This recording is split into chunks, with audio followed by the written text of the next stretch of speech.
then the sister-in-law was getting baptized and he was in a very road. And I'm trying to figure out the body language you guys to be far away as you.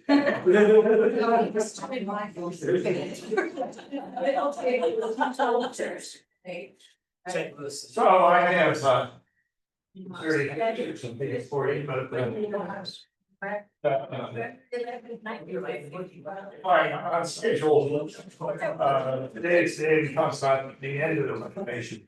And that brings up, am I wrong? Keep going, I'm just gonna point out. so we had no division, they all compared. Okay. Sorry. Well, that's intimidating. The grade school, one of the, she's in history grade school, I should say. One of the things ever was history had periods. And I thought the best example of that for people of our era, get this right, is the sixties. And, many of us here lived through the sixties. And we know that the sixties existed. But I think that if we started a conversation, there would be considerable, we don't agree the sixties existed, but we would agree on what the sixties were, let alone when they began and when they ended. I have my own answers, but you're entitled to your own answers too. There's no question of heresy and periodization history. And there are other periods that we talk about. I can't read it, it's one of it sure doesn't feel like the Renaissance. And I like this one with that guy buying a new suit of clothes and he's being told he's very much in fashion for the Renaissance.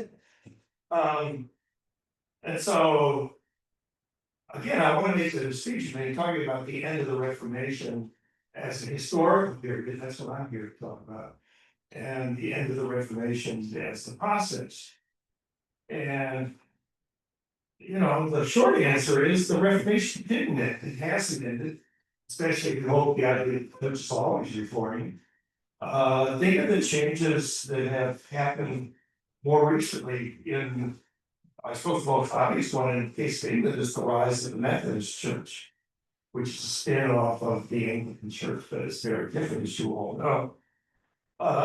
Or even more interesting, and I don't want to get into debate about the nature of Mormonism, but Mormonism is a wholly new approach to the Christian tradition that one might say radical in some ways with its doctrine that there's a third revelation and so forth and so on. So,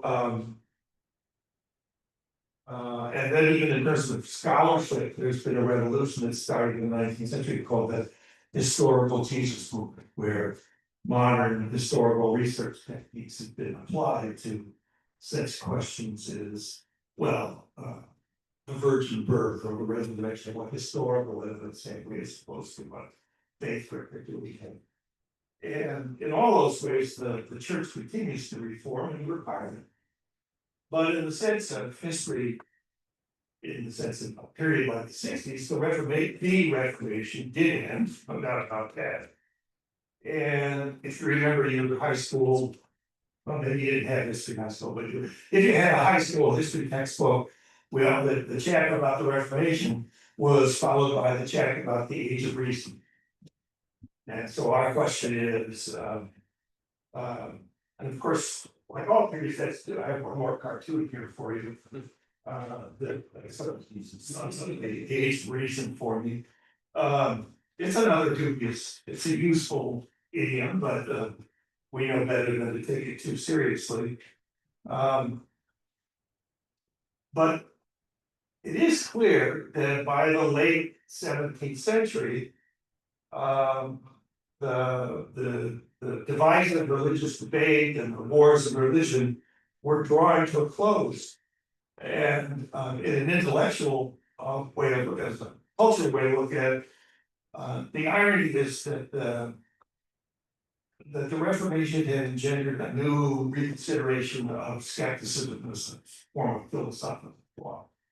And if you think about, just one thing, for example, very famously, the arguments between Luther and Erasmus, they're exchanging letters, and they're saying, I'm right, no, I'm right. How do you know? How can you prove I'm right? On what basis can we determine definitively who's right and who's wrong? And it left a lot of people decide, maybe we can't. Maybe we can't really know. Maybe we can't really be certain. Or later, I don't know how many of you have had to read one of Montaigne's essays, but you've all heard of him and his famous saying, what do I know? It's a consummation. What do I really know? How can I know this? One of the great philosophers of the late 16th century, and then most important of all, I think maybe you'll recognize Descartes. I would bet some of you could quote Cogito ergo sum, I think, therefore I am. You must have had that driven into you at some point in your education. But my particular favorite that marked the end of this period is John Donne, a nice English Anglican figure, whose philosophy calls all and down. All justify, all relation, prince, subject, father, son, none of these forgot. He was living in an age of political as well as religious revolution. And he's just saying, what do we do? How can we resolve things? How can we settle this?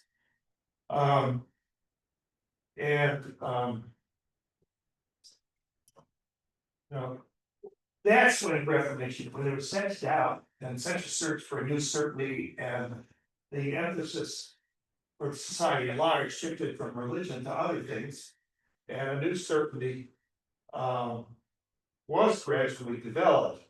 And even a new metaphor, we talk about the age of Reformation, but sometimes we talk about the age of revolutions, the English Revolution, the French Revolution, the American Revolution, all those coming after, in a certain sense, the Reformation. And I don't even thought about it. The very word revolution in our sense is modern. Up until the 1600s, revolution merely meant going around an axis. And it was only in the 1600s people started to talk about political revolution, that you could turn the world upside down, that everything gets overthrown and you have to start over. Just an unimaginable idea earlier, it became a commonplace. So I want to talk about the changes outside of religion that hallmark the end of the age of the Reformation. And I'll start where I began with the raised public of Christianity. That term I use, the Great Christian Republic. We talk about Europe before the Reformation. In a certain sense, Europe was united in one faith and loyal to one authority figure, the Pope. And you can see it in the collapse and the changes of states. I'm just going to show you two maps to show how much the world continued to change after this is a reasonably good map of Europe. And look at what countries you see and think about what countries you don't see. And what countries you see that you won't see if I show you, I'll show you the modern map. And look at how different the map is. Whole countries have disappeared and new countries have emerged.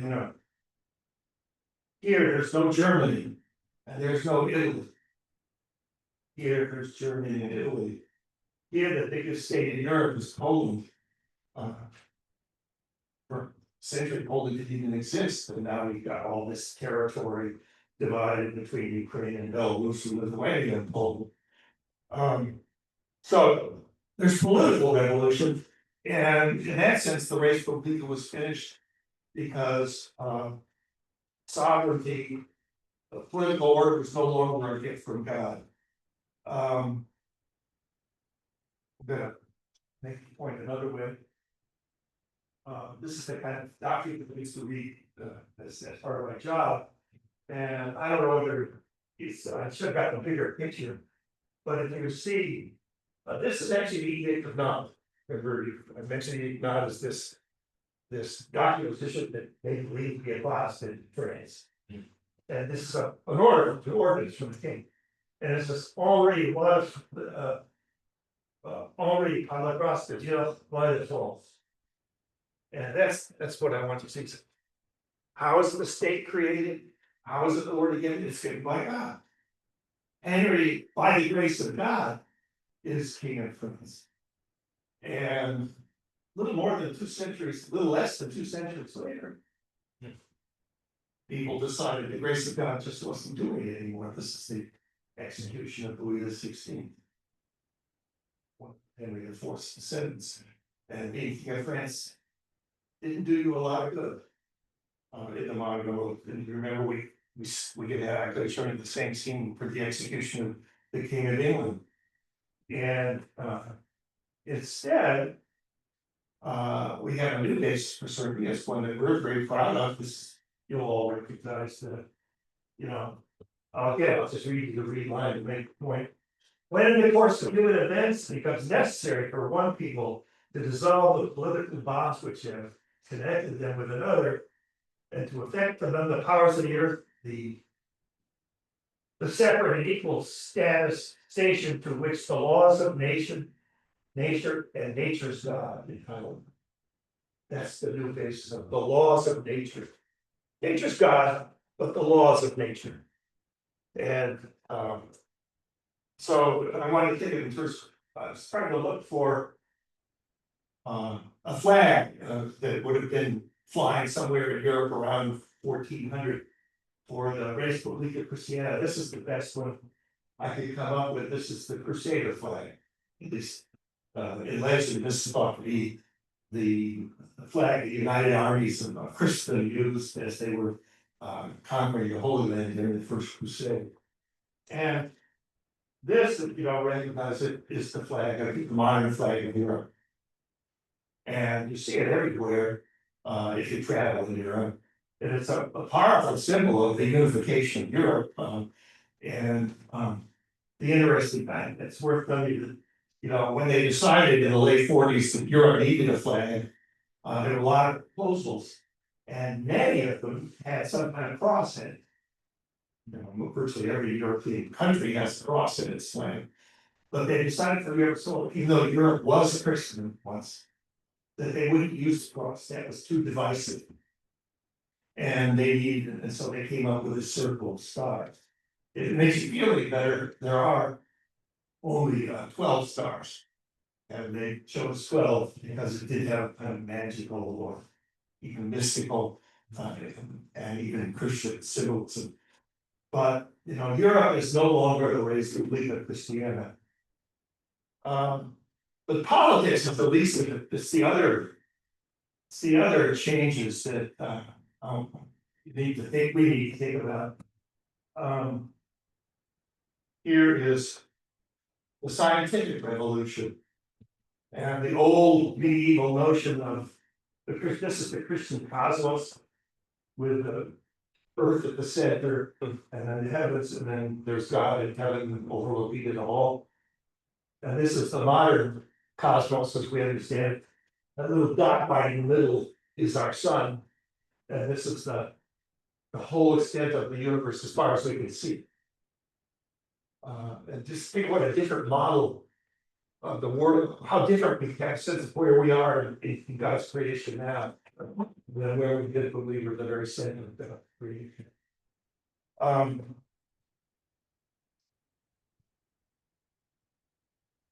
ahead. The one famous moment in this kind of evolution of thought, when Napoleon was ruling France, a great astronomer came to a man by the name of Laplace and presented this new book on the universe and astronomy and cosmology, I guess you'd say. And Napoleon read it and then talked to Laplace, or at least looked at it and said, "But I know your book has no mention of God. Where does God fit into this universe that we live in?" And Laplace replied famously, "We don't need that hypothesis anymore. God isn't necessary anymore to understand the world."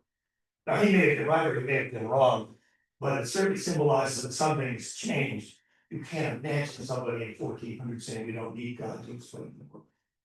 And somebody in 1800. and casually say, we don't need God to explain the world.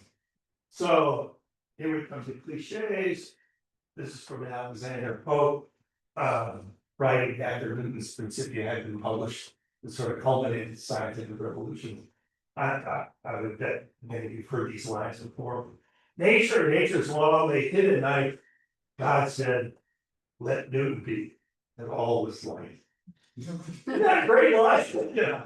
Wish I could that's but it's just it kind of sums up what I'm trying to convey about where the world is going. And then equally famously, know then thyself, presume not God to see the proper study of mankind is man. So, and then I guess to complete it, although now we're getting into the 19th century, I think what it does to the idea of man is made in God's image when we consider, I would say this invalidates the claim, but it complicates it mightily. You're all well aware of what a challenge to Huxley and the idea of evolution was for the traditional church. So a revolution in ideas that just put religion in a new place, still very important, mattered to a lot of people, but it wasn't at the center of life anymore for Europeans.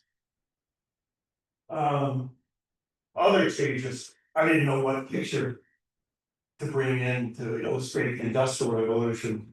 But the Industrial Revolution, this is the first steam engine.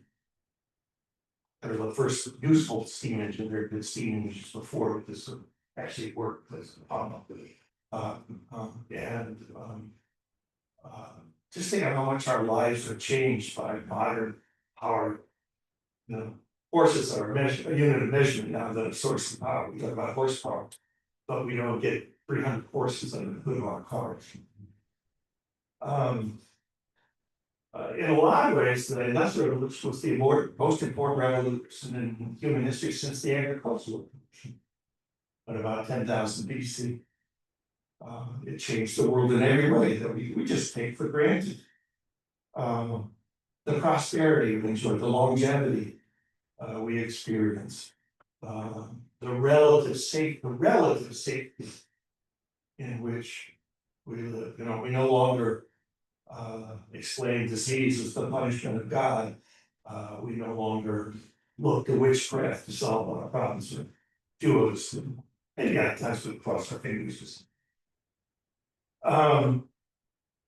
Most important of all, the demographic revolution, which we're still living through. I don't know whether any of you have seen this kind of graph before, but before the Industrial Revolution, we lived in what's called a high death rate, high birth rate, high death rate population. You know, most women started having babies as soon as they were physically able to, and they continued to have babies every 2 years until they died. And they died young because they had so many babies. So you had a high birth rate, but also half the babies were dead by the time they were 5 years old. And another huge fraction died before they reached adulthood. So the population became having lots of babies, and then hoping some of them would live long enough.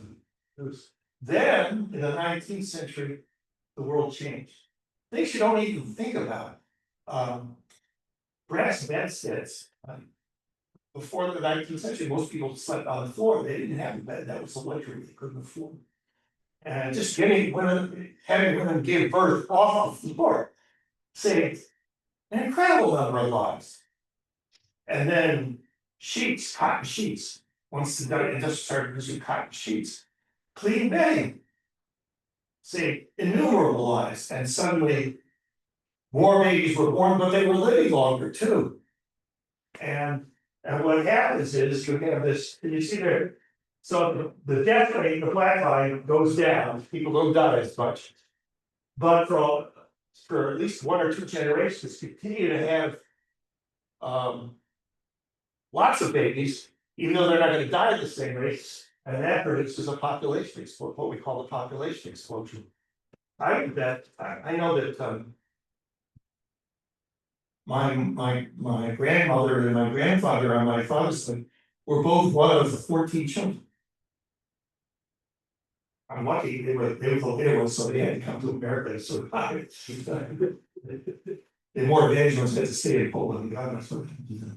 But you know, this we are still living through, and now we've reached the point here in the United States, or let alone Italy or Spain or Germany, or most obviously Korea, people aren't having enough babies to produce because of the population is declining rapidly. Even the Chinese population went down last year for the first time, and it's continued to go, it'll continue to go down. And eventually, this demographic revolution will reach the rest of the world. About the only place in the world where there's still a high birth rate, death rate, lifestyle, that's the wrong word, is sub-Saharan Africa. And that's why it's a super, well, here, I'll show you one more. There's the revolution. We live in, it's estimated that in 10,000 BCE, there were 4 million human beings on the entire planet. Now, I think we're over 8 billion, I'm not certain, but it's certainly around 8 billion. But we already project that by 2080, the population will start to go down. If we don't blow ourselves up first or starve ourselves to death, eat ourselves to death, things will, you know, if we came back in the 22nd century, we'd see a declining population and on Earth that's more manageable. But it's difficult. But again, revolution, real things that are only indirectly related to the concerns of the Reformation. So,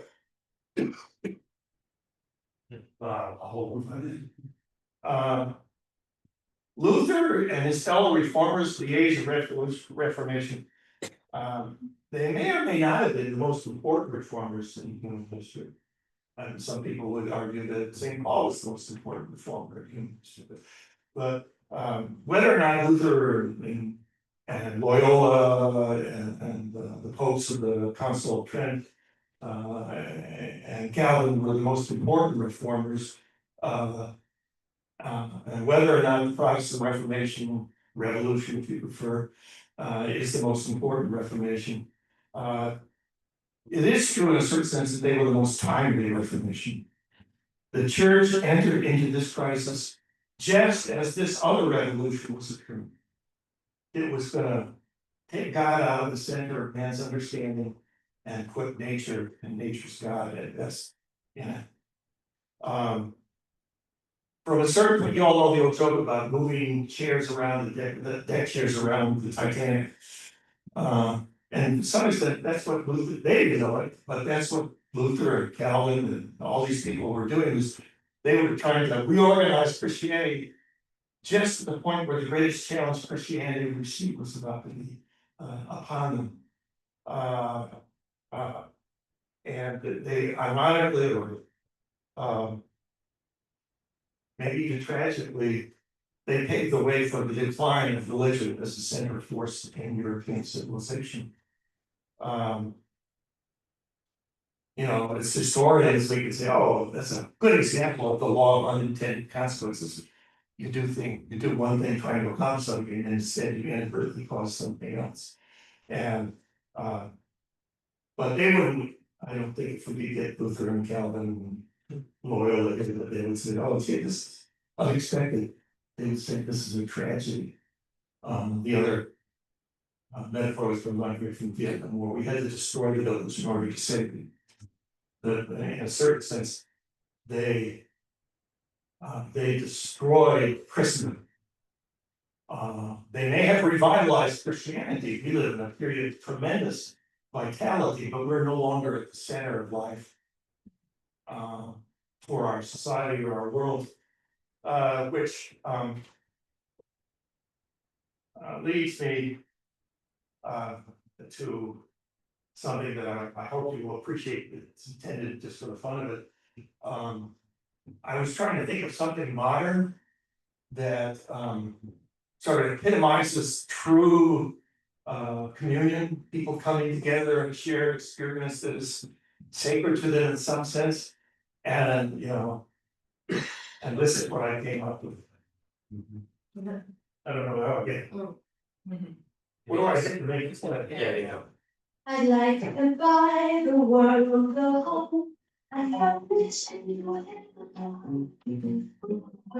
dreams and happy things. I'm so into those. I like to teach the world to stay free.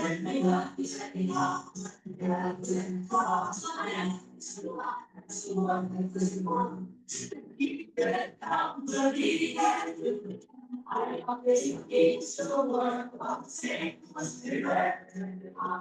Yeah, I need it now, the ends of the open.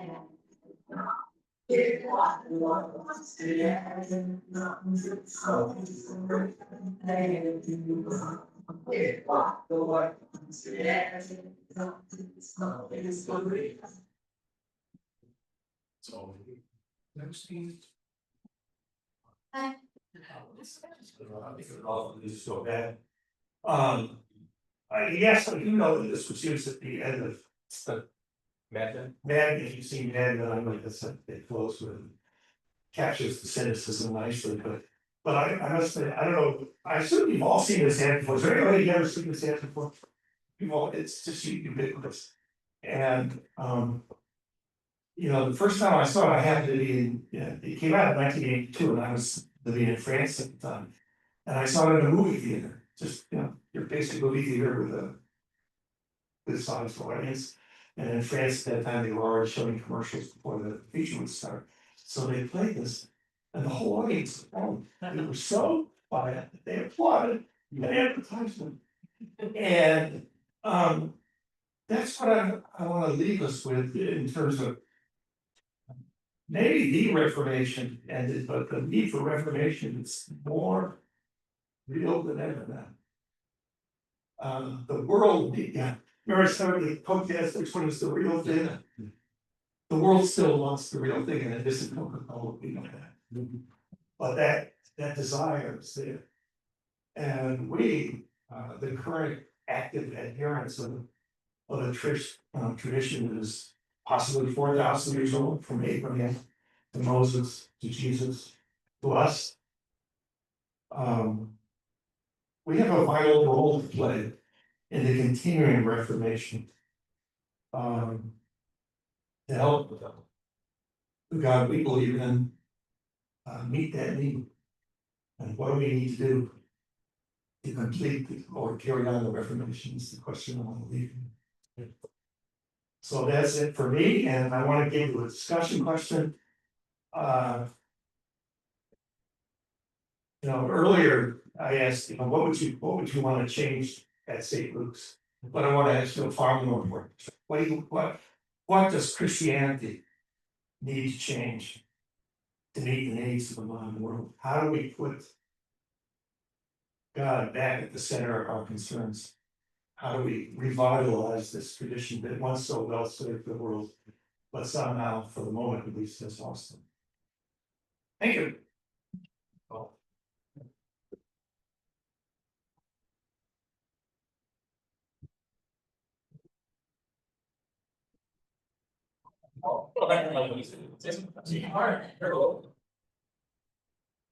One of the things talking that